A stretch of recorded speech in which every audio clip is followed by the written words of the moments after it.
जय हिंद, वंदे मातरम साथियों। आज हम पढ़ेंगे आधुनिक आवर्त सारणी। ठीक है, इससे पहले के जितने भी वर्गीकरण से संबंधित नियम व सिद्धांत हैं, वीडियो के डिस्क्रिप्शन में लिंक दी गई है, आप वहां पर जाकर के देख सकते हैं। चलिए तो अब शुरू करते हैं।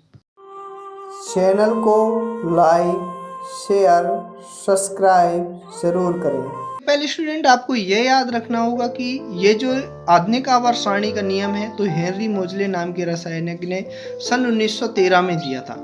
उन्होंने बताया कि तत्व के परमाणु द्रव्यमान की तुलना में उसका परमाणु संख्या या क्रमांक अधिक आधारभूत गुण होता है। क्या बताया उन्होंने? परमाणु संख्या क्या बताया कि आधारभूत गुण है।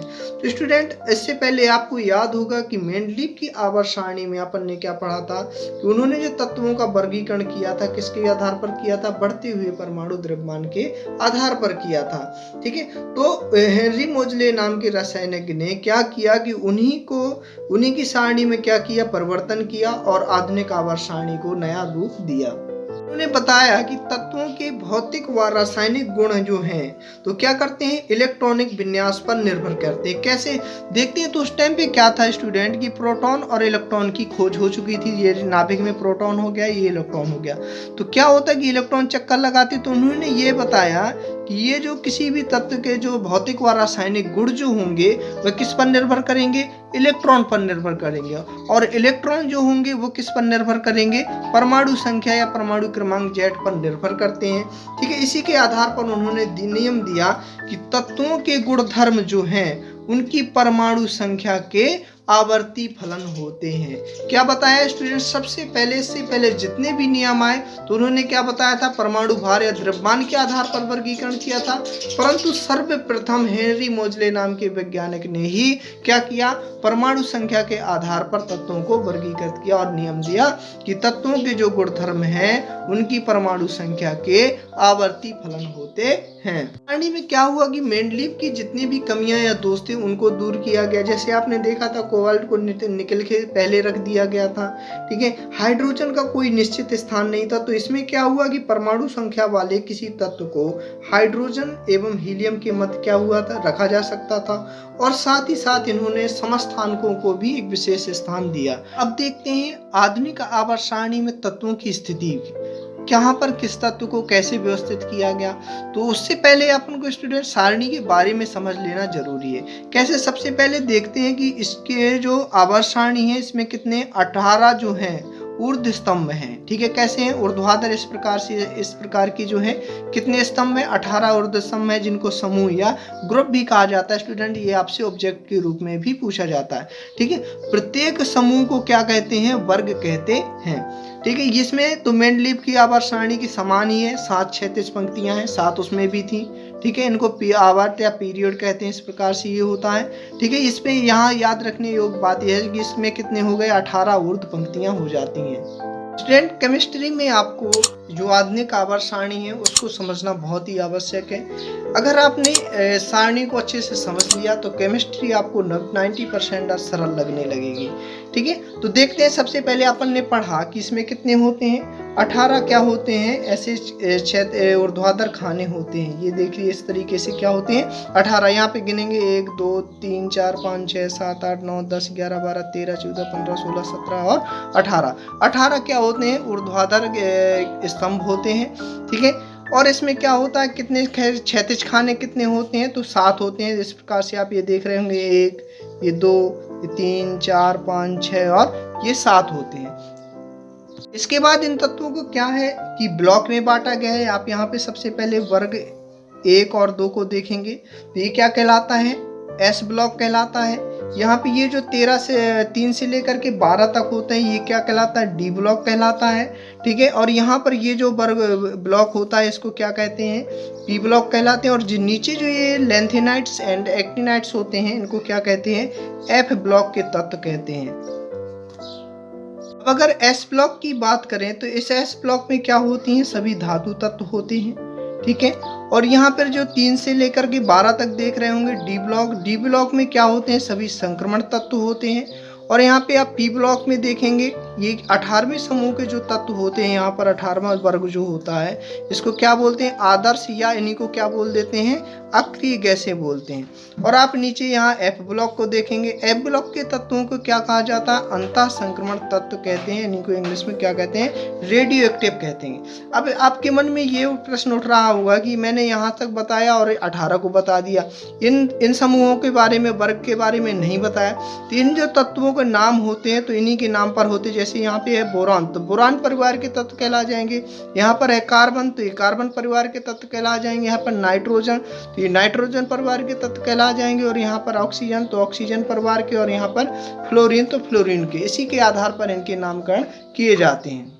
आप यहाँ पर देखेंगे कि एस ब्लॉक में अपन ने 2 ब्लॉकों को पढ़ा, एक ये वाला और एक दूसरा, ठीक है।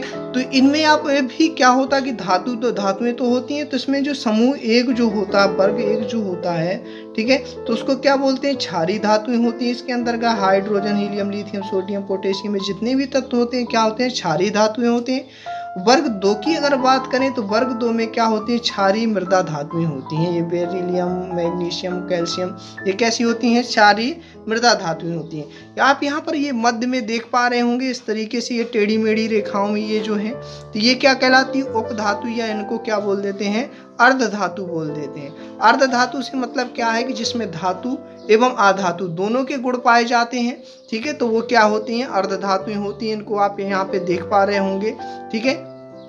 और इस तरफ जो दाईं ओर हैं, ये वाली जो धाएं हैं, ये क्या है, सभी अधातुएं। यहाँ पर भी देख पा रहे होंगे आप कि ये सभी क्या है, इस कलर से जो है तो धातुएं हैं। यहाँ पर जो मध्य में है ये क्या है, उपधातुएं हैं। और ये जो है सभी क्या है, अधातुएं। इस प्रकार से भी इन्होंने क्या कर दिया था, इनका वर्गीकरण कर दिया था। बात करेंगे इनके इलेक्ट्रॉन विन्यास के बारे में। तो क्या होता है कि स्टूडेंट्स, आप जो वर्ग पहला देखेंगे तो इसमें क्या होता है, इसके जो बाहरी कोश में जो है, बाहरी कोश में क्या होता है, इसमें 1 इलेक्ट्रॉन होता है। कैसे देखेंगे, हाइड्रोजन का कितना होता है, 1 होता है। तो इस प्रकार से इसकी स्ट्रक्चर बनेगी, 1 कक्षा होगी, 1 ही इलेक्ट्रॉन होगा। अब आप यहाँ पे लिथियम को देखेंगे तो यहाँ पर इसमें कितनी कक्षाएं हो जाएंगी, 2 कक्षाएं हो जाएंगी। और इस कक्षा में कितने इलेक्ट्रॉन हो जाएंगे, यहाँ पर 2 हो जाएगा और इसमें 1। तो यहाँ पर भी देख पा रहे होंगे कि इसकी बाह्यतम कक्षा में 1 इलेक्ट्रॉन होगा। यानी कि एक वर्ग 1 में जितने भी तत्व पढ़ेंगे अपन, उनकी सभी बाहरी कोश में कितना इलेक्ट्रॉन होगा, 1 इलेक्ट्रॉन होगा। सेम उसी प्रकार यहाँ पर वर्ग 2 में क्या हो जाएगा आपका, जो ये होगा तो बाहरी कोश में कितने इलेक्ट्रॉन होंगे, 2 इलेक्ट्रॉन होंगे। कैसे देखते हैं, जैसे बेरिलियम का कितना है, 4 है। इस प्रकार से इसकी स्ट्रक्चर बनेगी। ये तो 2 पहला अष्टक पूरा हो गया। अब जो दूसरी कक्षा होगी तो उसमें भी कितने इलेक्ट्रॉन हो जाएंगे, 2। तो यानी कि जितने भी इनका पढ़ेंगे, जैसे मैग्नीशियम का देख लेंगे तो 2 8 2 हो जाएगा इसका, ठीक है। तो इनके जो बाहरी कोश में जो इलेक्ट्रॉन होंगे, कितने इलेक्ट्रॉन होंगे, 2 इलेक्ट्रॉन होंगे। इसी प्रकार से आप यहाँ पे समूह 18 में वर्ग में देखेंगे तो इसमें क्या होता है, इसका जो अष्टक होता है हमेशा कैसा होता है, पूर्ण होता है। इसीलिए इनको क्या कहते हैं, इसको क्या कहते हैं, शून्य वर्ग कहते हैं। इनका जो तत्वों का अष्टक, जैसे देखेंगे हीलियम की स्ट्रक्चर आप ऐसी देखेंगे, यहाँ पर देखेंगे कैसी बनेगी। जैसे ये तत्व है तो हीलियम का कितना होता है, 2। तो यहाँ पर देखेंगे कि इसको उसका अष्टक क्या है, पूरा है। इसी प्रकार से आप यहाँ नियान का देखेंगे तो इसका कितना हो जाएगा, 2 और 8 हो जाएगा। तो इसका भी अष्टक पूरा हो जाएगा और इसका भी अष्टक हो जाएगा। इसीलिए इस समूह को क्या कहते हैं, शून्य वर्ग भी कहते हैं। स्टूडेंट्स, बात करते हैं लैंथेनाइट्स एंड एक्टिनाइट्स की। आप यहाँ पर देख पा रहे होंगे कि ये स्टार जैसी संरचना बनी है, La, ठीक है, लैंथेनम संतामन। तो यहाँ से क्या होते हैं, लैंथेनाइट से होते हैं, जैसे जिनको क्या कहा जाता है, संक्रमण तत्व कहा जाता है, ठीक है। एफ ब्लॉक के तत्व तो ये 58 से लेकर कहाँ तक होते हैं, 71 तक होते हैं। उसी प्रकार से आप यहाँ पर 89 में देख रहे होंगे, ठीक है। तो यहाँ पर इस डबल स्टार लगे हैं, तो ये क्या होते हैं, एक्टिनाइट्स होते हैं, ठीक है, जो अभी आपकी क्लास में नहीं है, आगे की क्लास में मिलेगा, ठीक है। तो यहाँ पर क्या होते हैं, 90 से लेकर 103 तक होते हैं। जो बाहरी कोश के बारे में पढ़ा कि यहाँ 2 इलेक्ट्रॉन होते हैं, 1 इलेक्ट्रॉन होता है, 2 इलेक्ट्रॉन होता है, यहाँ पर कितना होता है, 0 होता है। तो अक्सर क्या होता है आपकी क्लास में एकदम कंपटीशन एग्जाम में इन्हीं से क्वेश्चन बनता है। आपसे आधुनिक आवर्त सारणी के आधार पर कुछ बिंदु पूछे जाते हैं, जैसे पूछ देता संयोजकता, ठीक है। तो आपको संयोजकता समझनी होगी, ठीक है। यदि आप किसी तत्व की परमाणविक संरचना, इलेक्ट्रॉनिक विन्यास या संयोजकता निकालना सीखना चाहते हैं तो तो वीडियो की डिस्क्रिप्शन में लिंक दी गई है, आप वहां पर जा करके देख सकते हैं, समझ सकते हैं। चलिए तो बात करते हैं संयोजकता क्या होती, वैलेंसी। तो संयोजकता क्या होती, किसी तत्व के बाह्यतम कक्षाओं में पाए जाने वाले इलेक्ट्रॉनों की संख्या को ही क्या कहते हैं, संयोजकता कहते हैं। यानी कि जितने भी बाह्यतम कक्ष में जो इलेक्ट्रॉन होंगे वही क्या होगी, किसी तत्व की क्या कहला जाएगी, संयोजकता कहलाएगी। दूसरे शब्दों में यह कह सकते हैं कि तत्वों के परमाणुओं के परस्पर संयोजन करने की जो क्षमता होती है वही क्या कहलाती है, संयोजकता कहलाती है। ठीक है, तो अब बात करते हैं आधुनिक आवर्त सारणी की। तो अगर आधुनिक आवर्त सारणी में यदि आप बाएं से दाएं चलते हैं तो इनमें क्या होती है, कोषों की संख्या तो समान रहती है, परंतु क्या होती है, इनकी संयोजकता जो होती है वह बढ़ती जाती है। देखते हैं सारणी के माध्यम से। दूसरे आवर्त में देखेंगे, अपन ने पढ़ा कि जब बाएं से दाईं ओर इस तरीके से अपन बढ़ेंगे तो क्या होता है, इनमें कोषों की संख्या तो क्या होगी, समान रहेगी, परंतु क्या होता है, इनमें जो संयोजकता होती है वह कैसी होती है, हम बढ़ती जाती है। ठीक है, कैसे बढ़ेगी, क्योंकि इलेक्ट्रॉनिक विन्यास बढ़ेगा तो बढ़ती जाएगी, परंतु कोषों की संख्या समान रहेगी, ये आपको याद रखना जरूरी है। ठीक है, देखते हैं जैसे लिथियम है। ठीक है, तो यहाँ पर कक्षाओं की संख्या कितनी हो जाएगी, 2 हो जाएगी। जैसे इस प्रकार से बनेगा इसका, ये 2 कक्षाएं हो जाएंगी, पहला अष्टक इसका पूरा हो जाएगा और 1 इलेक्ट्रॉन आ जाएगा। यहाँ पे देखो, देख रहे हैं कोषों की संख्या तो समान है, परंतु यहाँ पर क्या है, इलेक्ट्रॉनिक विन्यास बढ़ गया। बेरिलियम, तो यहाँ पर भी ये क्या रहेगा, समान रहेगा, परंतु कोष तो वही रहेगा, 1 इलेक्ट्रॉन बढ़ जाएगा। इसी प्रकार से 3, 4, 5, 6, 7, 8 इस तरीके से बढ़ता जाएगा। यदि आप यहाँ पर देख लें या इसका देख लेंगे, आप बोरान का देख लें। ठीक है, तो बोरान का कितना है, 5 है, तो यहाँ पर यहाँ पर 2 और 5 हो जाएगा इसका। ठीक है, इसी प्रकार से आप देख रहे होंगे कि यहाँ पर इनके कोषों की संख्या तो समान है। नियान का भी देखें तो इसका कितना हो जाएगा, 2 और 8 हो जाएगा।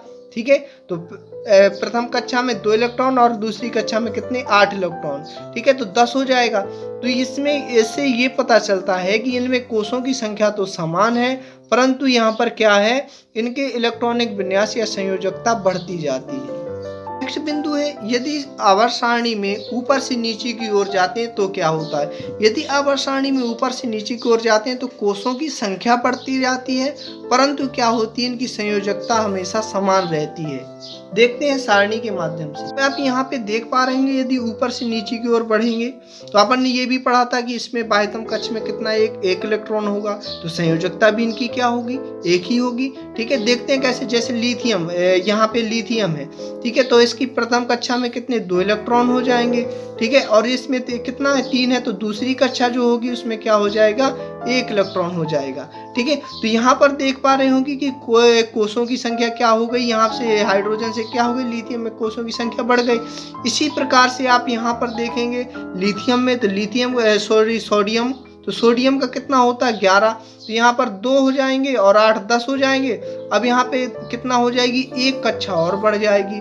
ठीक है, क्या हो जाएगा, इसके बाह्यतम कक्ष में 10 और 1 11, 1 इलेक्ट्रॉन आ जाएगा। यानी कि समझने की बात यह है कि जब आवर्त सारणी में ऊपर से नीचे की ओर चलते हैं तो इनके जो कोषों की संख्या होती है तो वो क्या होती है, बढ़ती जाती है, परंतु संयोजकता जो होती है, ये जो संयोजकता है वह कैसी होती है, समान रहती है।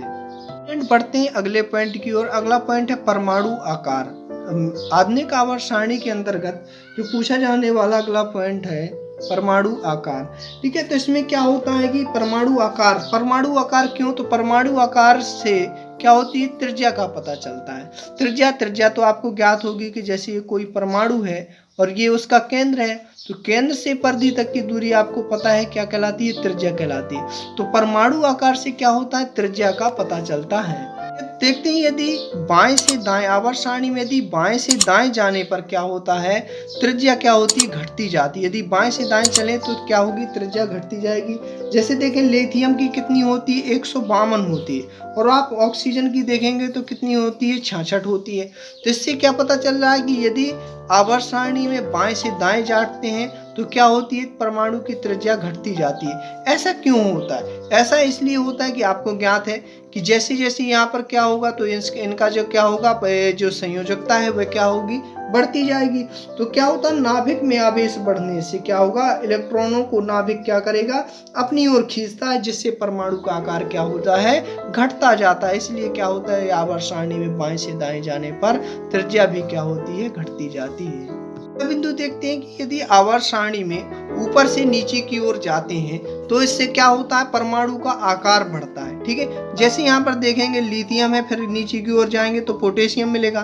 तो लिथियम का आपको ज्ञात है कि 152 पिकोमीटर होता है और इसका कितना होता है, 262 पिकोमीटर होता है। तो जब ऊपर से नीचे जाएंगे तो इनका आकार क्या होता है, बढ़ता जाता है। ऐसा क्यों होता है? ऐसा इसलिए होता है कि इनके कोषों की संख्या बढ़ती जाती है। ठीक है, कैसे, जैसे देखेंगे लिथियम में कितने कोष होते हैं, 2 कोष होते हैं। ठीक है, अब जब आगे पोटेशियम में जाएंगे तो उसमें 1 कोष बढ़ जाएगा। इस तरीके से इनके कोषों में क्या होती जाती है, वृद्धि होती जाती है। तो इनके नाभिक और इनके बाह्यतम कक्ष के बीच क्या होती है, दूरी भी बढ़ती जाती है। ठीक है, जिससे क्या होता है, इस दूरी के बढ़ जाने से क्या होता है, परमाणु का आकार भी बढ़ जाता है। सारणी के अंतर्गत जो तीसरा बिंदु है, धात्विक एवं अधात्विक गुणधर्म के बारे में। तो सारणी में हमने आपको बताया था कि जब बाईं ओर जो है तो वो क्या है, धातुएं हैं, और दाईं ओर जो है क्या है, अधातुएं हैं। ठीक है, तो धातुएं जो होती हैं विद्युत धनात्मक होती हैं। ठीक है, और अधातुएं जो होती हैं विद्युत की क्या होती हैं, ऋणात्मक होती हैं। और ये जो अधातुएं हैं ये मध्य में जो टेढ़ी मेढ़ी लाइन में थी तो वो क्या कहलाती हैं, अब उपधातुएं कहलाती हैं। ठीक है, और ये उपधातुएं होती क्या है, जिनमें धातु एवं अधातु दोनों के गुण पाए जाते हैं, वो क्या कहलाती हैं, उपधातुएं कहलाती हैं। स्टूडेंट, आपको ज्ञात होगा कि हमारी आवर्त सारणी में कुल कितने तत्व हैं, 1 से 118 तत्व हैं। जिनमें से अगर धातुओं की बात करें तो धातुओं की संख्या इसमें कितनी है, 91 है। अधातुओं की अगर बात करें तो अधातुओं की संख्या कितनी है, 20 है। और अगर उपधातु की बात करें तो उपधातु की संख्या कितनी है, 7 है। इस प्रकार से आपके कुल कितने तत्व हैं, 118 तत्व हैं।